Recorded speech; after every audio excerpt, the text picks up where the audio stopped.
சர்வதேச கிரிக்கெட்ல சிக்ஸ் அப்படின்னு சொன்னாலே எல்லாருக்குமே ரொம்ப ரொம்ப ஆச்சரியமான விஷயமா இருக்கும். அதுதான் பிடித்தமான விஷயமா பார்க்கப்படுது. ஸோ சர்வதேச கிரிக்கெட்ல டோட்டலா T20 டெஸ்ட், ஓடி இந்த மூணு இது சேர்த்து சர்வதேச கிரிக்கெட்ல யார் அதிகப்படியா சிக்ஸர் அடிச்சிருக்காங்க அப்படின்ற தகவலை தான் நாம இன்னைக்கு இந்த பதிவுல பார்க்க போறோம். ஸோ பார்க்க போறதுக்கு முன்னாடி நம்ம சேனல் ஃபர்ஸ்ட் என்ன பாருங்கன்னா சப்ஸ்கிரைப் பண்ணி வச்சுக்கோங்க. ஏன்னா நீங்க பண்ற ஒவ்வொரு சப்ஸ்கிரைபுக்கும் உங்கள் சார்பாக ஒவ்வொரு மரக்கட்டுகள் நடப்போம் அப்படின்னு தெரிவிச்சுக்கிறோம். வாங்க இப்ப நம்ம வீடியோக்குள்ள போலாம். யார் சர்வதேச கிரிக்கெட் போட்டியில அதிகப்படியான சிக்ஸர் அடிச்சிருக்காங்கன்ற டாப் 10 லிஸ்ட்டை பார்த்துடலாம். ஸோ நாம வாழ்ற இந்த உலகத்துல பாத்தீங்கன்னா கிரிக்கெட் அப்படின்னு சொல்ற ஒரு விஷயம் வந்து பாத்தீங்கன்னா ஒரு விளையாட்டு போட்டி வந்து பாத்தீங்கன்னா உண்மையாவே உலக அளவுல பாத்தீங்கன்னா யாருமே வந்து பாத்தீங்கன்னா வெறுக்கத்தக்க விஷயமா பார்க்கப்படல. உலக அளவுல எந்த விளையாட்டுக்கு அதிகப்படியான ஃபேன்ஸ் இருக்காங்களோ இல்லையோ, கண்டிப்பா கிரிக்கெட்டுக்கு கண்டிப்பா உலக அளவுல அதிகப்படியான ஃபேன்ஸ் இருக்காங்கன்றதுல எந்த விதமான மாற்று கருத்து இல்லை. இப்படி இருக்கக்கூடிய இந்த கிரிக்கெட்ல வந்து பாத்தீங்கன்னா எல்லாரும் விளையாடுவாங்க. விளையாடும் போது எல்லாருமே எதிர்பார்க்கறது ஒரே ஒரு விஷயம் தான், அதுதான் சிக்ஸ். ஸோ சிக்ஸ் அடிச்சா கண்டிப்பா அந்த கிரவுண்டு மட்டும் இல்ல, கிரவுண்டுக்கு வெளியே இருக்கிற ஆடியன்ஸா இருக்கட்டும், கிரவுண்டு விட்டு வெளியே இருக்கிற தொலைக்காட்சியில பார்த்துருக்கக்கூடிய ஆடியன்ஸா இருக்கட்டும், யாரா இருந்தாலும் கண்டிப்பா பயங்கரமா என்ஜாய் பண்ணுவாங்க. சிக்ஸ் தான் எல்லாருக்குமே ரொம்ப ரொம்ப பிடித்தமான விஷயம் இருக்கும். அதுவும் வின்னிங் ஷாட்டா சிக்ஸ் அடிச்சாலோ, இல்ல கடைசி பந்துல சிக்ஸ் அடிச்சாலோ, இல்ல ஒரே பால 6 ரன் தேவைப்படுதுன்னு போது சிக்ஸ் அடிச்சாலோ, அந்த எதிர்பார்ப்பு வந்து பாத்தீங்கன்னா பயங்கர பிரம்மாண்டத்தை கொடுக்கும், பயங்கர சந்தோஷத்தை கொடுக்கும். இதான் முக்கியமான விஷயம். ஸோ இப்படி இருக்கக்கூடிய விதத்துல கிரிக்கெட் ஃபேன்ஸ் எல்லாருமே வந்து பாத்தீங்கன்னா அதிகப்படியாக எதிர்பார்த்து சிக்ஸ் தான். அப்படி இருக்கக்கூடிய விதத்துல பாத்தீங்கன்னா உலகத்துல இருக்கக்கூடிய எல்லா பேட்டர்களும் அதிகமா சிக்ஸ் அடிக்கிறவங்க பிளேயர் தான் அதிகப்படியாக விரும்புவாங்க. அப்படிதான் வந்து பாத்தீங்கன்னா ஒரு டாப் 10 லிஸ்ட்டை வெளியிட்டிருக்காங்க. ஸோ இந்த உலகத்துல இவங்க தான் அதிகப்படியான சிக்ஸை வந்து வாரி குவிச்சிருக்காங்க. ஸோ எவ்வளவு சிக்ஸ் அடிச்சிருக்காங்க அப்படின்ற விஷயம் நம்ம முழுமையா பார்க்கலாம். சோ இந்த சிக்ஸ் அடிக்கிறதுக்கு முதலாவது விஷயம் பாத்தீங்கன்னா சர்வதேச கிரிக்கெட், அதாவது பாத்தீங்கன்னா முதலாவது மேட்ச் எப்ப நடந்து கேட்டீங்கன்னா 1877 தான் முதலா வந்து பாத்தீங்கன்னா சர்வதேச கிரிக்கெட் போட்டி நடந்தது. அதாவது இங்கிலாந்துக்கும் ஆஸ்திரேலியாவுக்கும் இடையில.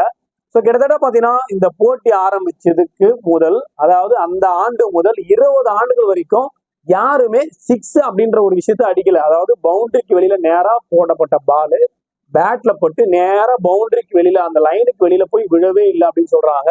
கிட்டத்தட்ட 21 ஆண்டுகளுக்கு மேல வந்து யாருமே சிக்ஸ் அடிக்கலன்னு சொல்றாங்க. சோ முதலாவது சிக்ஸை யார் அடிச்சாங்க அப்படின்றது முக்கியமான விஷயம். ஏன்னா கிரிக்கெட் ஆரம்பிச்சு முதலாவது சிக்ஸை யார் அடிச்சாங்கன்னு பாத்தீங்கன்னா இங்கிலாந்துக்கும் ஆஸ்திரேலியாவுக்கும் இடையில மேட்ச் நடக்குது. கிட்டத்தட்ட 1898 ஜனவரி 14 தான் இந்த மேட்ச் நடக்குது. அப்பதான் வந்து பாத்தீங்கன்னா சர்வதேச கிரிக்கெட்ல முதலாவது சிக்ஸ் அடித்த நபர் யாருன்னு கேட்டீங்கன்னா கேப்டன் ஜோ டார்லிங் கால். இவர் தான் வந்து பாத்தீங்கன்னா முதலாவது சிக்ஸை பதிவு பண்ணாரு. கிட்டத்தட்ட கிரிக்கெட் ஆரம்பிச்சு 21 ஆண்டுகளுக்கு பிறகு முதலாவது சிக்ஸ் அடிச்சாரு. சோ இவர் அடிச்ச இந்த முதல் சிக்ஸுக்கு அப்புறம் தான் சிக்ஸ்ன்ற ஒரு விஷயமே அதிகப்படியா பார்க்கப்பட்டுச்சு. சோ இதுக்கப்புறம் வந்து பாத்தீங்கன்னா நமக்கு சொல்ல வேண்டியதே இல்லை. எல்லா காலகட்டத்திலும் வந்த வீரர்கள் வந்து அதிரடியா விளையாடினாங்க, எல்லாருமே சிக்ஸ் அடிக்க ஆரம்பிச்சாங்க. சோ இப்படிதான் வந்து டாப் 10 லிஸ்ட்டை பார்ப்போம். சோ 10வது இருக்கக்கூடிய நபர் யாருன்னு நம்ம பார்த்துடலாம். சோ இங்கிலாந்து டீமை சேர்ந்த ஜோஸ் பட்லர் தான் வந்து பாத்தீங்கன்னா 10வது இருக்காரு. கிட்டத்தட்ட இவரோட சிக்ஸ் எவ்வளவுன்னு கேட்டீங்கன்னா 315 சிக்ஸை வந்து மனுஷன் வாரி குவிச்சிருக்காரு. அதாவது T20 டெஸ்ட், ஓடி இது மூணுத்தையும் சேர்த்து 315 சிக்ஸர் வந்து வாரி குவிச்சிருக்காரு. சோ இதனாலதான் ஜோஸ் பட்லர் 10வது இருக்காரு. சோ இவருக்கு அடுத்தபடியா சவுத் ஆப்பிரிக்கா பிளேயர் ஏபி டிவிலியர்ஸ்னாலே உங்க எல்லாருக்கும் தெரிஞ்சிருக்கும். கண்டிப்பா ஒரு அதிரடியா ஆடக்கூடிய பேட்ஸ்மேன் அப்படின்னு சொல்லலாம். சவுத் ஆப்பிரிக்கால பயங்கரமான மாஸ் இவரு. கிட்டத்தட்ட இவர் அடிச்ச சிக்ஸ் எவ்வளவு கேட்டீங்கன்னா 328 சிக்ஸை மனுஷன் வாரி குவிச்சிருக்காரு. அதாவது T20, ஓடிஐ, டெஸ்ட் இது எல்லாத்தையும் சேர்த்து இவர் அடிச்ச சிக்ஸ் பாத்தீங்கன்னா 328 சிக்ஸ் வந்து வாரி குவிச்சிருக்காரு. இவர் ஆடினாரே அனல் பறக்கும் மேட்ச்ல. சோ 8வது இருக்கக்கூடிய நபர் யாருன்னு கேட்டீங்கன்னா இங்கிலாந்து பிளேயர், இங்கிலாந்து டீமோட கேப்டனா இருந்தாரு இவரு, இயான் மோர்கன். சோ மோர்கன் வந்து பாத்தீங்கன்னா கிட்டத்தட்ட 346 சிக்ஸ். அவர் பார்க்கறதுக்கு ரொம்ப அமைதியான பிளேயரா இருப்பாரு. ஆனாலும் அவருடைய சிக்ஸை பார்க்கும்போது உண்மையாவே மெட்டலா இருக்கு. இந்த அளவுக்கு சிக்ஸ் அடிச்சிருக்காருன்ற விஷயம் எனக்கே இதை படிக்கும் போதுதான் தெரிஞ்சது. ஸோ கிட்டத்தட்ட 346 சிக்ஸ் அடிச்சிருக்காரு. இதனாலதான் லியான் மோர்கன் வந்து பாத்தீங்கன்னா 8வது இருக்காரு. அதிக சிக்ஸ் அடிச்ச லிஸ்ட்ல 7வது இருக்கக்கூடிய நாடு ஸ்ரீலங்கா தான். ஸ்ரீலங்கால பாத்தீங்கன்னா சனத் ஜெய் சூர்யா அப்படின்னு சொல்லுவாங்க. ஒரு காலகட்டத்துல இவர் வந்தாருனாலே அதிரடிக்கு பஞ்சம் இல்லை சொல்லலாம். சோ முதல் பால்ல இருந்தே அதிரடியா ஆடக்கூடிய ஒரு பிளேயராகவும் பார்க்கப்படுது. கிட்டத்தட்ட இவர் அடிச்ச சிக்ஸ் எவ்வளவுன்னு கேட்டீங்கன்னா 352 சிக்ஸை வந்து பாத்தீங்கன்னா அந்த 3 தரப்பட்ட மேட்சிலும் வாரி குவிச்சிருக்காரு. ஸோ இவங்க சொல்ற எல்லாருமே வந்து பாத்தீங்கன்னா இப்போதைக்கு கிரிக்கெட்ல இல்ல. ஆனா பட்லர் மட்டும் இருக்காரு. பட்லர் வந்து 10வது இருக்காரு. ஆனா இவங்க எல்லாம் பாத்தீங்கன்னா அவருக்கும் மேல இருக்காங்க. ஸோ அவர் மேல வரதுக்கு வாய்ப்பு இருக்கு. ஸோ சனத் ஜெயசூர்யா ஸ்ரீலங்கா பிளேயர் சேர்ந்தவர். வேர்ல்டு கப் எடுக்கக்கூடிய டைம்ல அதிரடியான ஆட்டத்தை விளையாடி அந்த டீம் வேர்ல்டு கப் எடுத்து ஒரு முக்கியமான காரணமாகவும் இவர் இருந்தார். இவர் அடிச்ச 6 352. சோ அதிகப்படியான சிக்ஸர் அடிக்கிற லிஸ்ட்ல 6வது இடத்துக்கு நாடு இந்தியா தான். இந்தியாவை சேர்ந்த MS தோனி. சோ தோனி வந்து பாத்தீங்கன்னா தெரியாத பிளேயரு வேர்ல்ட்ல இருக்க முடியாது. ஏன்னா அந்த அளவுக்கு ஒரு மாசான பிளேயர். 6க்கே ஒரு பெரிய ஃபேமஸ் சொல்லலாம். பினிஷரா வந்து வரக்கூடிய இடத்துல இருந்து இவர் 6 அடிக்கிறதுல எந்த விதமான மாற்று கருத்தும் கிடையாது. இவர் அடிச்சானா கிரவுண்ட் விட்டே வெளியே போயிடும். அந்த அளவுக்கு பாலை உடையிற அளவுக்கு 6 அடிப்பாரு.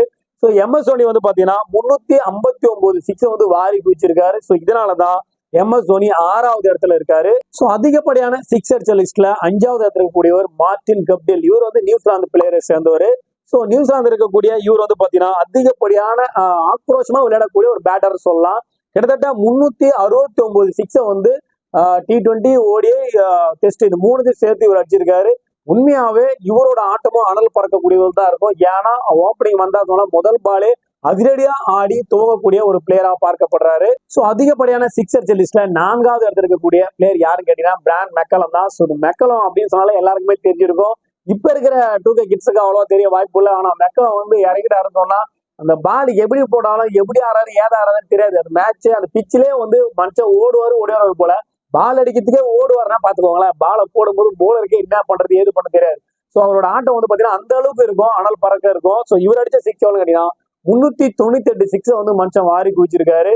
சோ இதனாலதான் கிராண்ட் மெக்கலம் வந்து பாத்தீங்கன்னா 4வது இடத்துல இருக்காரு. சோ அதிகப்படியான 6 அடிச்ச லிஸ்ட்ல 3வது இடத்துல இருக்கக்கூடிய பிளேயர் யாருன்னு கேட்டீங்கன்னா ஷாஹித் அப்ரிடி தான். இவர் பாகிஸ்தான் டீம் சேர்ந்தவர். இப்போ கரண்ட்ல அவர் இல்ல. ஆனா அவர் வந்து எவரும் வந்து 6 அடிக்கல மன்னன் சொல்லலாம். கிட்டத்தட்ட பாத்தீங்கன்னா 476 6 வந்து அடிச்சு வச்சிருக்காரு. இதனாலதான் அதிகப்படியான 6 அடிச்ச இடத்துல 3வது இடத்துல ஷாஹித் அப்ரிடி இருக்காரு. அதிகப்படியான 6 அடிச்ச பிளேயர் லிஸ்ட்ல 2வது இடத்துல இருக்கிறது கிறிஸ் கெயில். சோ இவர் வந்து பாத்தீங்கன்னா அர்னால்டு படத்துல வர டெர்மினேட்டர் அப்படின்ற மாதிரி இருக்கும். அந்த அளவுக்கு மனுஷன் வந்து பாத்தீங்கன்னா பயங்கரமா காட்டடி அடிப்பா. முதல் பால் ஆகட்டும், அது கடைசி பால் ஆகட்டும், அது ஸ்பின் ஆகட்டும், அது ஸ்பேஸ் ஆகட்டும், எந்த பால் இருந்தாலும் பவுண்டரிக்கு வெளியில மட்டும் தான் அடிப்பேன். 6 அடிப்பேன், 4 அடிப்பேன். ரன் எல்லாம் பெருசா மனுஷன் ஓடவே மாட்டா. அப்படி ஒரு ரன் மிஷின் சொல்லலாம். வெறும் 6 4 மட்டும் தான் அவரோட பேட்ல இருந்து ஸ்டோக்கா வந்து நிற்பாரு. ஸோ இவர் அடிச்ச 6 எவ்வளவுன்னு கேட்டீங்கன்னா 553 6 வந்து மனுஷன் வாரி குவிச்சிருக்காரு. ரொம்ப நாளாவே இவர் தான் முதல் இடத்துல இருந்திருக்காரு. சமீபத்துல தான் இவர் 2வது இடத்துக்கு தள்ளப்பட்டிருக்காரு.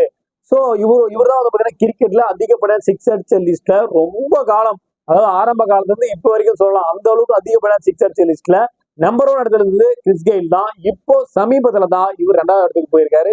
சோ முதலாவது இடத்துல இருக்கக்கூடிய நபர் யார் அப்படின்ற தகவலை தெரிஞ்சுக்கலாம். அதிகப்படியான 6 அடிச்ச லிஸ்ட்ல முதலாவது இடத்துல இருக்கக்கூடிய நாடு இந்தியாவை சேர்ந்த ரோஹித் சர்மா. இந்திய அணியின் கேப்டன் தான் வந்து பாத்தீங்கன்னா முதலாவது இடத்துல இருக்காரு.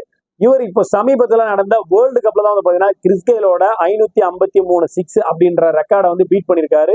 இப்போ அவர் அடிச்சிருக்க 6 எவ்வளவு 556 6 வந்து டெஸ்ட் ODI 20 இது 3 சேர்த்து இவ்வளவு 6 அடிச்சு வச்சிருக்காரு. சோ முதலாவது இருக்கக்கூடிய நாடு இந்தியா தான். அதுல ரோஹித் சர்மா தான் இந்த சாதனையை வந்து தக்க வச்சுட்டு இருக்காரு. மொத்தமா வந்து பாத்தீங்கன்னா ODIல 297 6 வந்து அடிச்சிருக்காரு. இது மட்டும் இல்லாம T20ல வந்து பாத்தீங்கன்னா 182 6 அடிச்சிருக்காரு. டெஸ்ட்ல 77 6 வந்து அடிச்சிருக்காரு. சோ மொத்தமா இவர் வந்து 556 6 வந்து பாத்தீங்கன்னா சர்வதேச போட்டிகளை மட்டும் வாரி குவிச்சிருக்காரு மனுஷன். இன்னும் இவர் கண்டினியூ பண்ணிட்டு இருக்காரு. சோ 2வது இருக்கக்கூடியவங்க 3வது இருக்கக்கூடிய நபர்லாம் வந்து கிரிக்கெட்ல இல்ல, ரிட்டையர் ஆயிட்டாங்க. ஆனா இவர் இன்னும் பிளே பண்ணிட்டு இருக்காரு. இன்னும் இவரோட சாதனை அதிகரிக்க கூட வாய்ப்பு இருக்கு. சோ ரோஹித் சர்மாவின் இந்த 556 6 இனிமே யாருன்னா அடிச்சு பீட் பண்ணுவாங்களா? ஏன்னா 2வது இருந்த கிறிஸ் கெயிலோட சாதனையை முறியடிக்கிறதுக்கு பல ஆண்டுகள் ஆச்சு. ஆனா அந்த சாதனையை முறியடிச்சு இவர் வந்துட்டாரு. சோ இவர் ரிட்டையர் ஆனா 1 2 3 அதாவது 3வது இடத்துல 6 அடிக்கிறதுக்கே ஆள் இல்லை. ஏன்னா அந்த அளவுக்கு இப்ப மேட்ச் விளையாடுவாங்களா, அந்த அளவுக்கு பெர்ஃபார்மன்ஸ் பண்ணக்கூடிய பிளேயர் இருப்பாங்களா, அந்த அளவுக்கு இவங்களுக்கு வாய்ப்பு கிடைக்குமான்றது கண்டிப்பா ஒரு கேள்விக்குறியா தான் இருக்கு. சோ ஒரு பெரிய இமாலய சாதனையை இந்தியாவை சேர்ந்த ரோஹித் சர்மா பண்ணியிருக்காரு. அவரு தன்வசம் வச்சிருக்காருல எந்த விதமான மாற்று கருத்தும் இல்லை. கண்டிப்பா இந்த பதிவு மூலியமா அதிகப்படியான 6 அடிச்ச பிளேயர் யாரு அப்படின்ற தகவலை நீங்க தெரிஞ்சுட்டு இருப்பீங்க. நீங்க தெரிஞ்ச உங்க கிரிக்கெட் ஃப்ரெண்ட்ஸ் தெரிஞ்சுக்கணும்னு நினைச்சீங்கன்னா இந்த பதிவை அவங்களுக்கு ஷேர் பண்ணி விடுங்க. அதே போல ஃபர்ஸ்ட் டைம் தான் நம்ம சேனலை பாக்குறீங்க சொன்னா கண்டிப்பா சப்ஸ்கிரைப் பண்ணி வச்சுக்கோங்க. அப்பதான் நாம போற இது மாதிரி அற்புதமான தகவல் உங்களுக்கு தெரிஞ்சுட்டு இருக்கும். அதை பார்த்து நீங்க பயன்பெற முடியும். மீண்டும் ஒரு நல்ல பதிவோடும் நல்ல தகவலோடும் உங்களை சந்திக்கிறேன். நன்றி, வணக்கம்.